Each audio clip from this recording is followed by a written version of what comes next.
We continue our Lenten sermon series,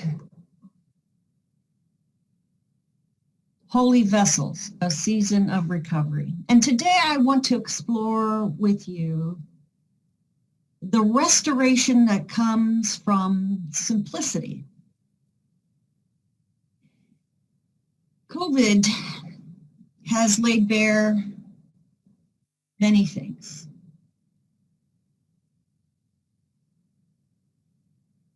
It has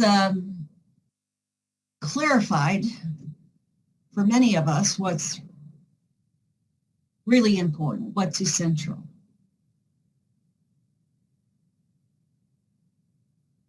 And what it is that we really miss.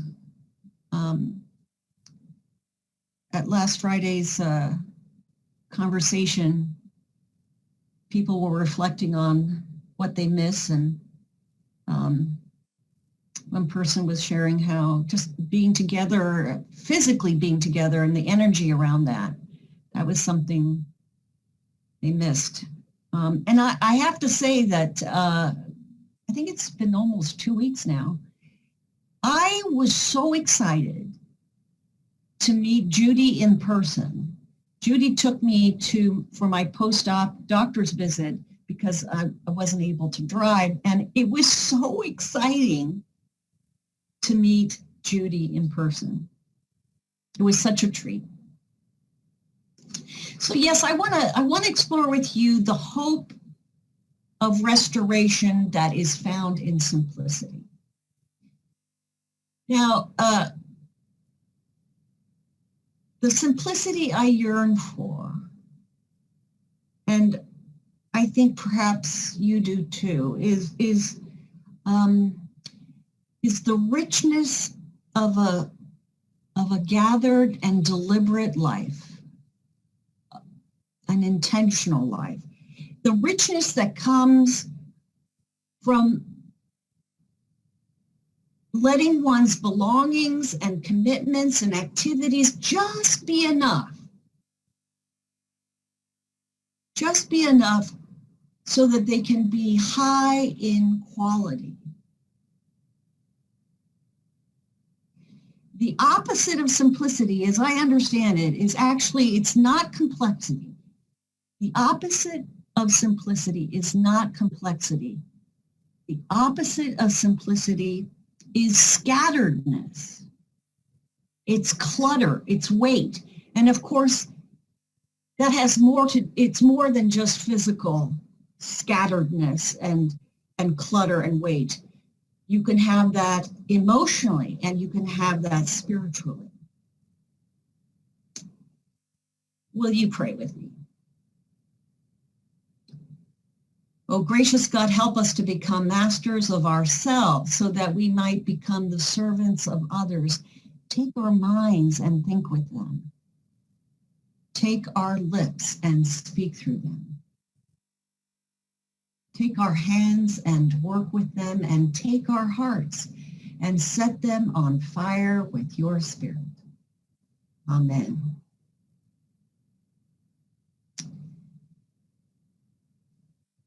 I've been thinking also about Mimi's excitement, her excitement about being able to sign up to go to camp this summer, to go to Ensitzen.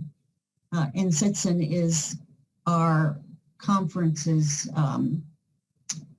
camp in Idaho. And I realized that, I've been to Ensitzen many times. And I always feel, I have this sentiment that I want to bring Ensitzen, the experience of Ensitzen, back to Seattle. I wonder if that kind of sentiment is actually, it's pointing to the lack of scatteredness, the lack of clutter, and the lack of weight that is experienced at a place like Ensitzen. And I don't think I'm the only one that has that sentiment. I've heard many people who've gone there say to me, oh, if only I could, have a little piece of incense and carry it with me around me in my daily life, carry it in my pocket. The Latin word for hope is sperare. And it comes from the root word spare. And that means to expand. So you can hear in that old root word, you can hear it in the word prosper, and you can hear it in its opposite, despair. So isn't it interesting that to feel hopeful is to feel expansive?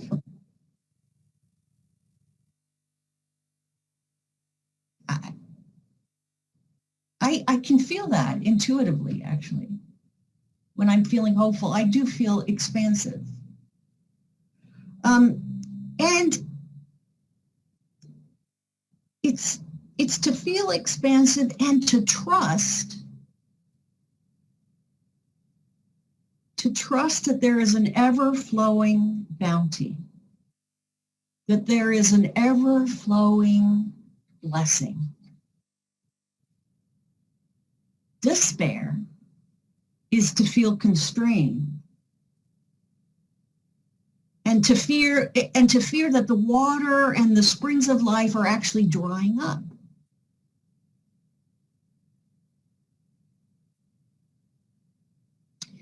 There's this anthropologist, Lionel Tiger, and he says actually evolution shapes us to equate well-being with increase. More kids, more shoes, more stuff. And that had its place and actually worked pretty well when we were hunter-gatherers, but it's not so helpful now. In an age of technology and burgeoning populations, our devotion to perpetual growth is actually a detriment.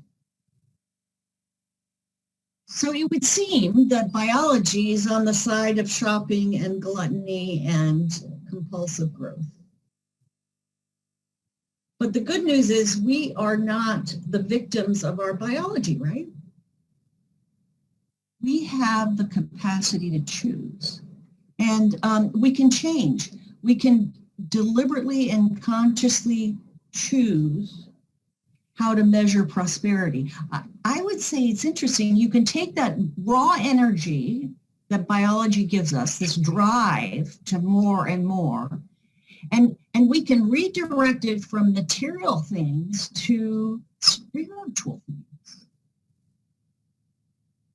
And I think this time of COVID gives us that kind of opportunity. I think this time invites us to the spiritual work of more rather than the material of more. When Jesus warned that it was easier for a camel to pass through the eye of a needle than it was for a rich person to enter the kingdom of heaven, I don't think he meant, as I read this passage, that wealth in and of itself is evil, but that piling up stuff becomes all-consuming to the point where we can't breathe. The rich person is so preoccupied with being rich that he's too preoccupied that he can't be restored. He doesn't find restoration. Our spiritual work,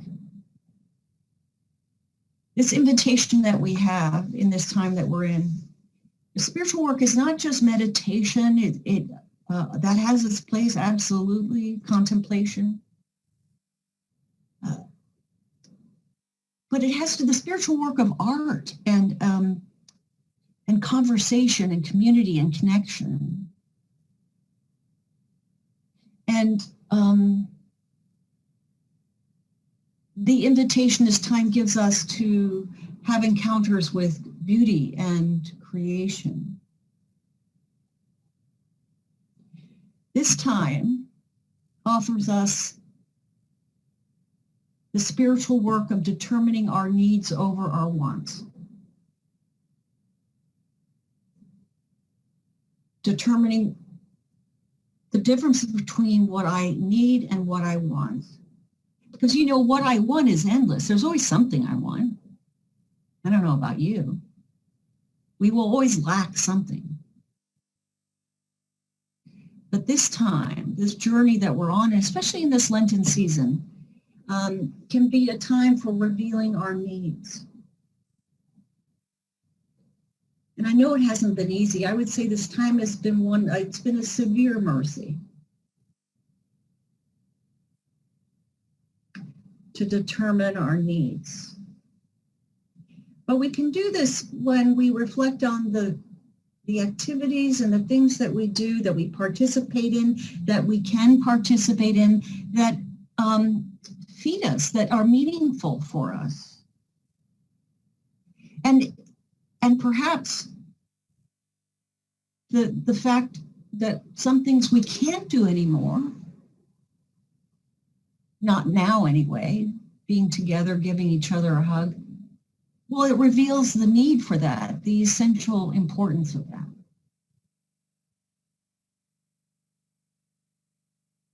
What activities and what things and what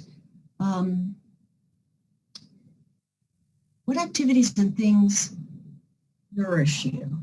Because it seems to me to be intentional about that not only can help inform you in terms of a restored and full life, but it gives an indication of what is needed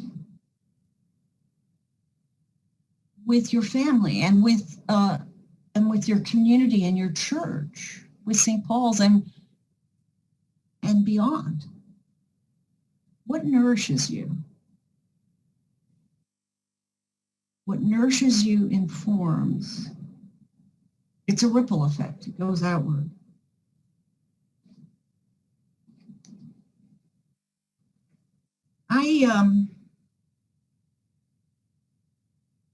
Seeking that kind of outward simplicity doesn't mean that we're simple-minded, right? Or that we have to be about, some sort of grim renunciation. Actually, to explore the hope that comes from pursuing a life of simplicity and the restoration it brings is actually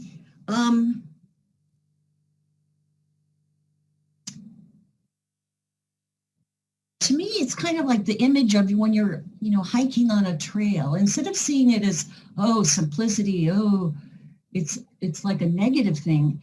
To me, seeking simplicity is like, oh, another bend in the trail, and you come across this beautiful vista. It's unfolding. It does require an intention on our part to be on the trail, though. Because being on the trail is where God is to be found, right?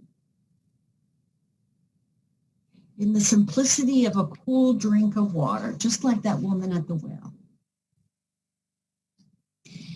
It's about being true to what sustains you.